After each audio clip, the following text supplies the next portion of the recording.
কার সঙ্গে ঘুরছেন যিনি নাকি নিরপেক্ষ নির্বাচন কমিশনের লোক, মুখ্য নির্বাচনী অফিসার, তিনি প্রথমেই বেড়াতে গেলেন নন্দীগ্রাম। আর সেখানে ঘুরছেন কে না বিজেপির কালীচরণপুরের অঞ্চল কোঅর্ডিনেটর। রাজ্যের মুখ্য নির্বাচনী আধিকারিক মনোজ আগরওয়ালের সঙ্গে বিজেপির এক নেতাকে ঘুরতে দেখা গিয়েছে, সেই অভিযোগ তুলল তৃণমূল। মনোজ আগরওয়াল পূর্ব মেদিনীপুরের নন্দীগ্রামে নির্বাচনের প্রস্তুতির বিষয়ে খোঁজ খবর নিতে গিয়েছিলেন। রাজ্যের একাধিক জায়গায় তার যাওয়ার কথা রয়েছে। নন্দীগ্রামে মনোজের ঘোরার সময় তার কাছাকাছি ঘুরতে দেখা গিয়েছে বিজেপি নেতাকে, এমনই অভিযোগ সামনে আনলো তৃণমূল। বিজেপির নেতা সঙ্গে সঙ্গে ঘুরছেন, কার সঙ্গে ঘুরছেন যিনি নাকি নিরপেক্ষ নির্বাচন কমিশনের লোক, মুখ্য নির্বাচনী অফিসার, তিনি প্রথমেই বেড়াতে গেলেন নন্দীগ্রাম। আর সেখানে ঘুরছেন কে না বিজেপির কালীচরণপুরের অঞ্চল কোঅর্ডিনেটর। রাজ্য বিধানসভা নির্বাচনের প্রথম দফার ভোট গ্রহণের আগে নন্দীগ্রামকে ঘিরে রাজনৈতিক চাপানোতর আরও তীব্র হলো। রাজ্যের মুখ্য নির্বাচনী আধিকারিক মনোজ আগরওয়ালের সাম্প্রতিক নন্দীগ্রাম সফরকে কেন্দ্র করে নির্বাচন কমিশনের নিরপেক্ষতা নিয়ে প্রশ্ন তুলল তৃণমূল কংগ্রেস। তৃণমূলের তরফে কুণাল ঘোষ ও চন্দ্রিমা ভট্টাচার্য অভিযোগ করেন, নির্বাচন কমিশন কার্যত বিজেপির হয়ে কাজ করছে। তাদের দাবি, বিজেপির সংগঠনগত দুর্বলতাকে ঢাকতেই কমিশনের কিছু আধিকারিক সরাসরি মাঠে নেমে পড়েছেন। পূর্ব মেদিনীপুরে প্রশাসনিক বৈঠক সেরে রবিবার সকালে নন্দীগ্রামে পৌঁছন মুখ্য নির্বাচনী আধিকারিক। সেখানে বিভিন্ন স্পর্শকাতর বুথ পরিদর্শন এবং ভোটারদের সঙ্গে কথা বলেন তিনি। তৃণমূলের অভিযোগ, সেই সময় তার সঙ্গে স্থানীয় বিজেপি নেতা কালীচরণপুর অঞ্চলের কোঅর্ডিনেটর তপন কুমার মহাপাত্রকে দেখা যায়। এই ঘটনাকে সামনে এনে তৃণমূল প্রশ্ন তোলে, নির্বাচন কমিশনের এই আচরণ কতটা নিরপেক্ষতার পরিচয় বহন করে। তাদের বক্তব্য, উনি নন্দীগ্রামে যেতেই পারেন, কিন্তু কেন বিরোধী শিবিরের ঘনিষ্ঠ ব্যক্তিকে সঙ্গে নিয়ে ঘুরতে হবে? কার সঙ্গে ঘুরছেন যিনি নাকি নিরপেক্ষ নির্বাচন কমিশনের লোক, মুখ্য নির্বাচনী অফিসার, তিনি প্রথমেই বেড়াতে গেলেন নন্দীগ্রাম। আর সেখানে ঘুরছেন কে না বিজেপির কালীচরণপুরের অঞ্চল কোঅর্ডিনেটর। হঠাৎ পূর্ব মেদিনীপুরের নন্দীগ্রামকে মনে হয়েছে একেই বাছা দরকার, প্রথমে সেখানে গেছেন, আপত্তি নেই তাতে। কিন্তু সেখানে গিয়ে দেখা গেল তিনি যাচ্ছেন, তার সঙ্গে সঙ্গে ভারতীয় জনতা পার্টির নেতা কর্মীরা যাচ্ছেন। ভারতীয় জনতা পার্টির এক নেতা, যিনি বিরোধী দলনেতারও যথেষ্ট ঘনিষ্ঠ বলে সবাই জানে, তার নাম হলো তপন কুমার মহাপাত্র। তিনি কালীচরণপুর যা একটি অঞ্চল, সেই বিজেপির অঞ্চলের কনভেনার হিসাবে নিযুক্ত আছেন। তাকে দেখা গেল যে chief electoral officer Manoj Kumar আগরওয়ালের সঙ্গে ঘুরতে। একই সঙ্গে আরও গুরুতর অভিযোগও তোলে তৃণমূল। দাবি করা হয়, বৈধ ভোটারদের তালিকা থেকে বাদ দেওয়া হচ্ছে এবং অন্য রাজ্যের ভোটারদের তথ্য এনে যুক্ত করার চেষ্টা চলছে। তৃণমূলের দাবি, একজন সিইও বিজেপির ক্যাডারকে নিয়ে ঘুরে বেড়াচ্ছেন। নজিরবিহীন দলদাসত্ব চালিয়ে যাচ্ছে নির্বাচন কমিশন। এই ঘটনা কি প্রমাণ করে?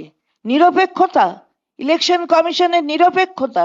প্রথমে বাছো নন্দীগ্রাম, নন্দীগ্রামে গিয়ে তারপরে যারা ভারতীয় জনতা পার্টির একেবারে তারা অঞ্চলের কনভেনার, তাদেরকে সঙ্গে নিয়ে ঘুরবেন চিফ ইলেকটোরাল অফিসার। তাহলে কতটা নিরপেক্ষহীনতায় কাজ করছেন আমাদের এই নির্বাচন কমিশন এবং তার সাথে সাথে বাকি আধিকারিকরা, সেটা আবার প্রমাণিত। আসলে নির্বাচন কমিশন পুরোদস্তুর বিজেপির দলদাসের মতো কাজ করছে। বিজেপি হারবে, বিজেপির সংগঠন নেই, সেই জায়গায় দাঁড়িয়ে যেন নিজেই দায়িত্ব কাঁধে তুলে নিয়েছেন নির্বাচন কমিশনের লোকজন। কালীচরণপুর গিয়েছেন, প্রথম কথা ওনাকে নন্দীগ্রামই যেতে হবে মুখ্য নির্বাচনী অফিসার, তারপর কালীচরণপুর।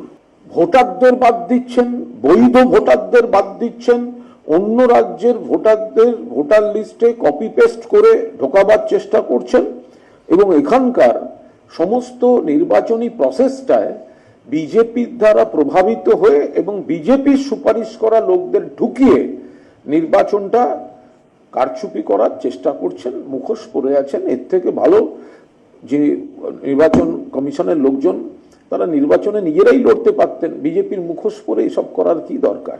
মা মাটি মানুষের সরকার গড়তে চলেছেন, কিন্তু এই যে একেবারে বাংলায় নির্বাচন কমিশন অতীতের সমস্ত বিতর্ককে পেছনে ফেলে নজিরবিহীন দলদাসপনা চালিয়ে যাচ্ছে, সেইটা আমরা মানুষের কাছে বারবার তুলে ধরছি। অন্য রাজ্যের মার্কা মারা অভিযুক্ত প্রশাসনের মুখোশ পরিয়ে, নির্বাচন কমিশনের মুখোশ পরিয়ে বিজেপির কাজ করাতে পাঠাচ্ছে।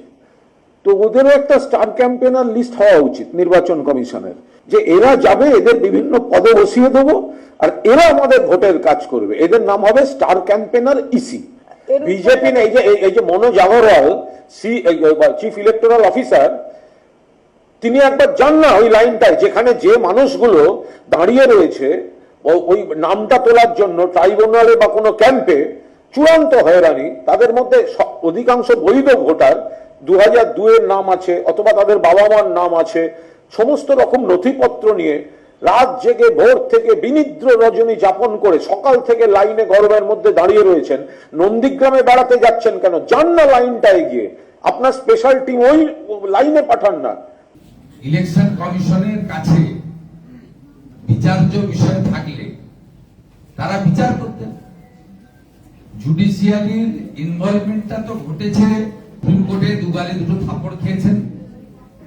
প্রথম থাপ্পড় খেয়েছেন, সুপ্রিম কোর্ট পরিষ্কার বলে দিয়েছে যে আপনারা জুডিশিয়ারি সিস্টেম অফিসারদের বিরুদ্ধে আঙুল তুলবেন না। দ্বিতীয় বলে দিয়েছেন 6 নম্বর ফর্ম ইটস অনগোয়িং প্রসেস, এটা নিয়েও প্রশ্ন করবেন। স্বাভাবিকভাবে এসব প্রশ্ন করা উচিত উনাদেরকে সুপ্রিম কোর্টে গিয়ে। এই যে নাম বাদ গেছে, এই নাম বাদ যাওয়ার মধ্যে একটা বিরাট অংশের মৃত ভোটার রয়েছে। রাজ্যের নির্বাচনের দিনক্ষণ প্রকাশের পরই মুখ্য সচিব, স্বরাষ্ট্র সচিব সহ পুলিশ আধিকারিকদের বদলি করা হয়েছে। কমিশনের নির্দেশে ভিন রাজ্য থেকে বাংলায় এসে একাধিক নতুন পর্যবেক্ষক দায়িত্ব নিয়েছেন।